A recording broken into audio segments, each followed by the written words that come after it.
ऐसे ठाकुर जी ऊधम मचाते हैं।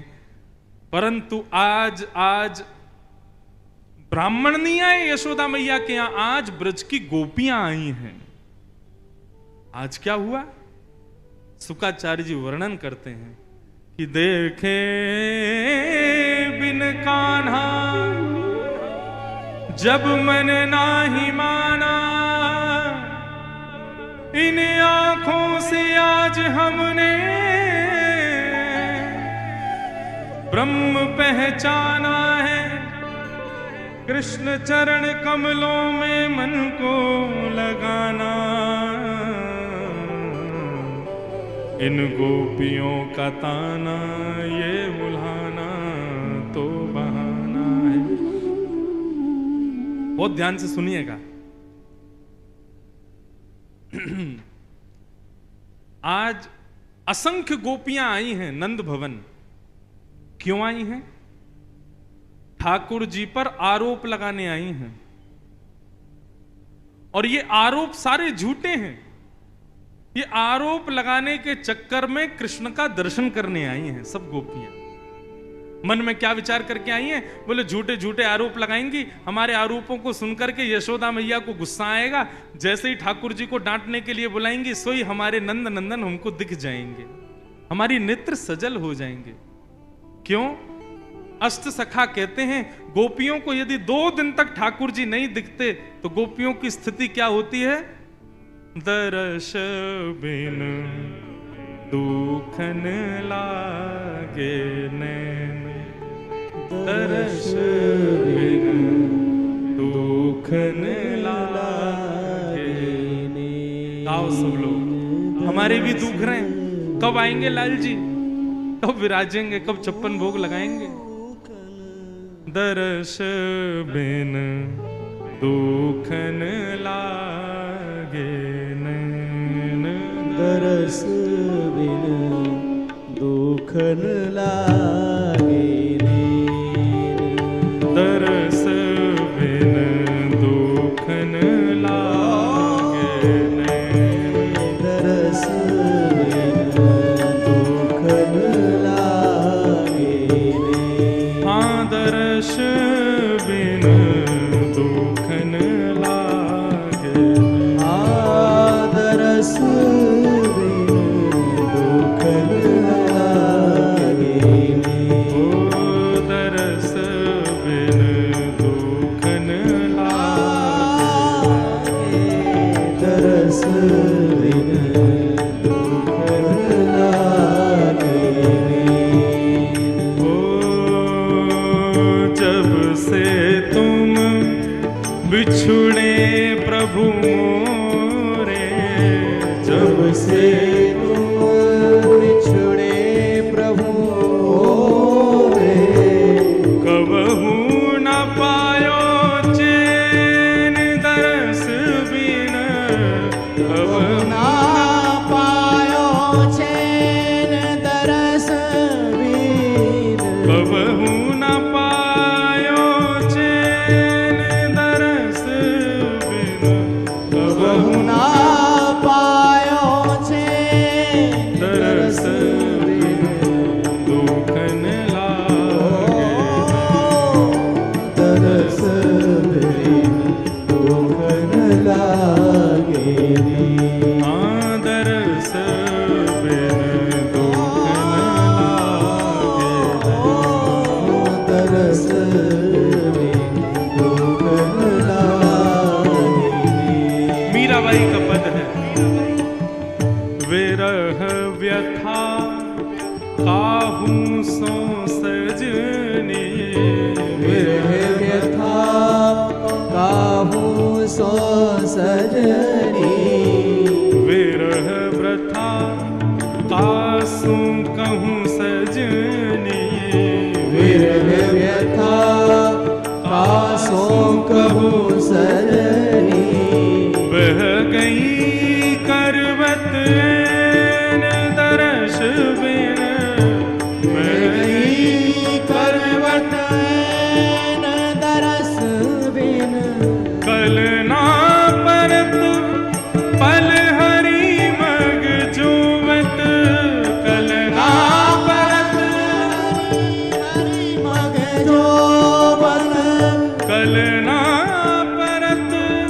हरि मग जोवत कलना परत हरि मग जोवन भई क्षमा सिरैन ओ भई क्षमा सिरैन दर्श बिन दुखन लागे दरस बिन दुखन लागे दर्श बिन दुखन लागे दरस बिन दुखन लागे ओ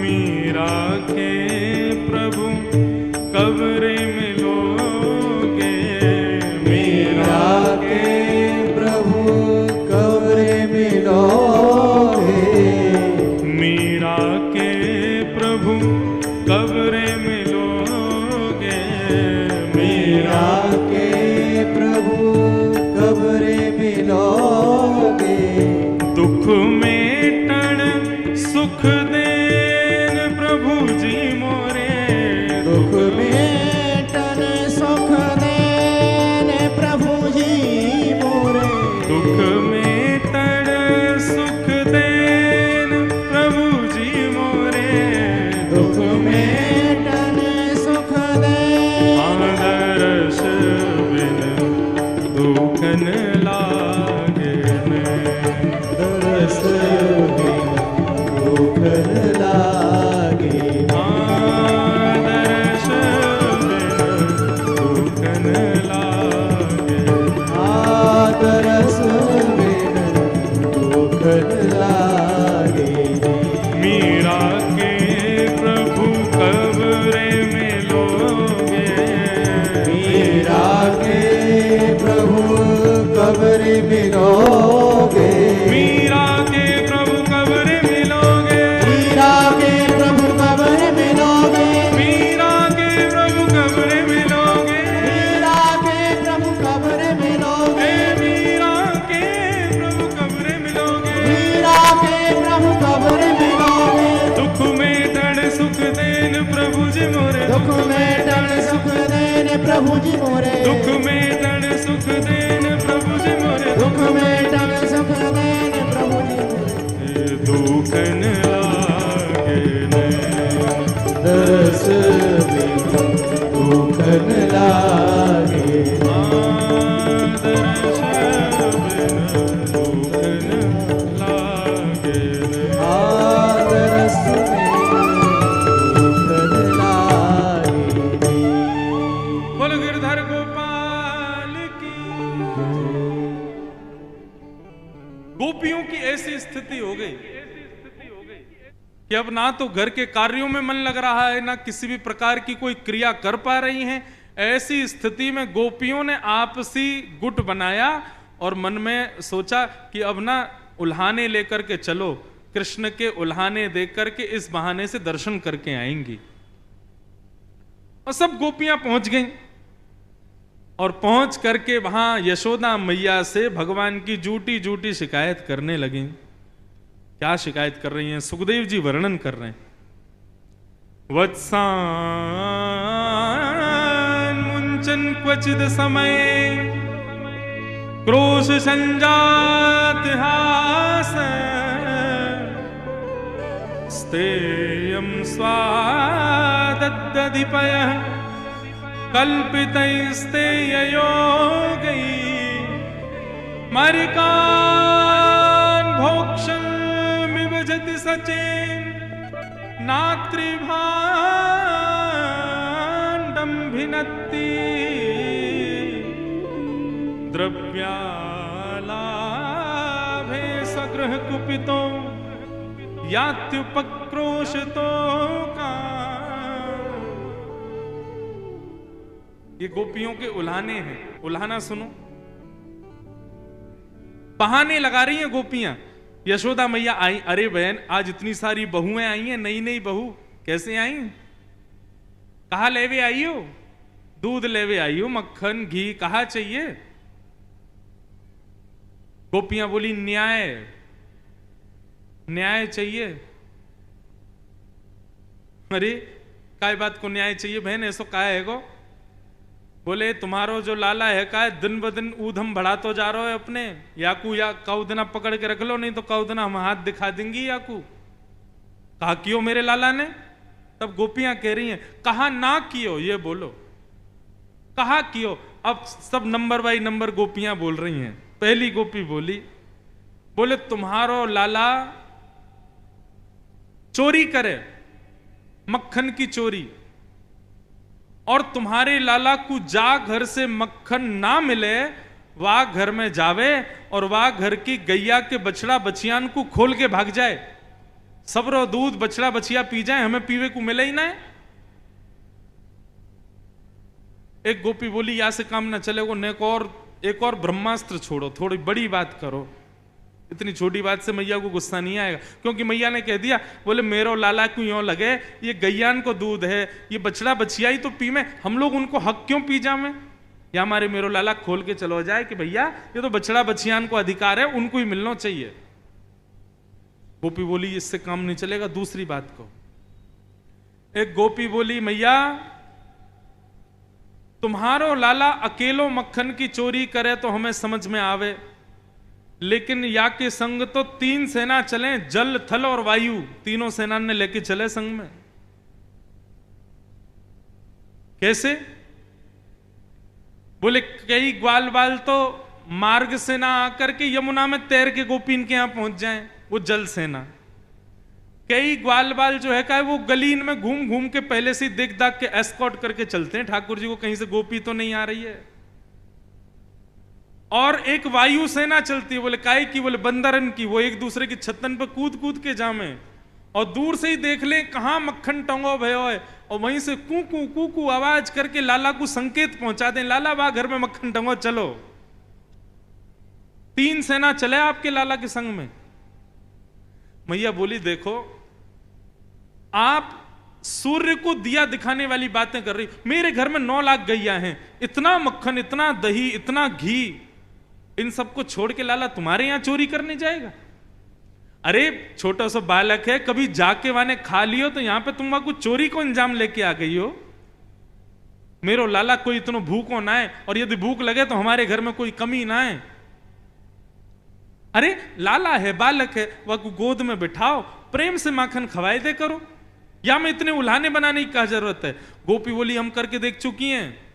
एक बार हमने आपके लाला के हाथ पांव जोड़े, गोद में बिठायो, अपने हाथन से पवायो कि लाला चोरी नहीं करते, अच्छी बात नहीं है, चलो लो प्रेम से पालो। मैया बोली फिर? बोले फिर का? टेढ़ो से मुंह करके बोले मुंह को तो चोरी कोई अच्छो लगे, मुंह को ये प्रेम ते खवा रही हो या मैं आनंद ना आ रहा, मैं तो चोरी करके खाऊं वही स्वादिष्ट लगे, ऐसा हो तुम्हारो लाला? यशोदा मैया बोली तो तुम एक काम करे करो। बोले कहा? मेरो लाला नेक सो है, ऊंचे छींके पे मटकी टांग दे करो। गोपियां बोली आपको क्या लगता हमने किया नहीं होगा? ये कर चुकी हैं। लेकिन तुम्हारे लाला की जल सेना, थल सेना, वायु सेना इतनो बड़ो बांस लेके चले संग में, और जहां देखें ऊंचे छींका पे मटकी तो नीचे जाके ऐसे बांस मारे वो बीच में से फट जाए, ओक लगा के सबरे मक्खन पी जाएं। यशोदा मैया बोली तो फिर अंधेरे में रखा करो, मेरे लाला को अंधेरे से डर लगता है। एक गोपी बोली आपने अपने लाला को पद्म राग के कंगन पहना रखे हैं, अंधेरे में भी प्रकाश कर देते हैं, आपका लाला वहां भी चोरी कर लेता है।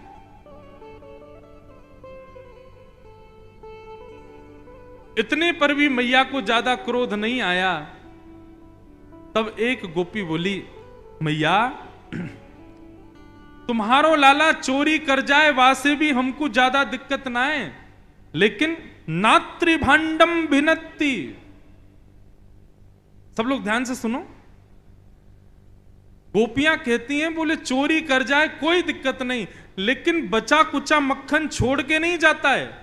तो बोले मटकी फोड़ के और बचे कुचे मक्खन को लेप लगा जाता है पूरे घर में। क्यों? जैसे ही हम जाती हैं सोई फिसल फिसल के रिपट रिपट के हम गिरती हैं, ऐसा तुम्हारो लाला उदम मचावे।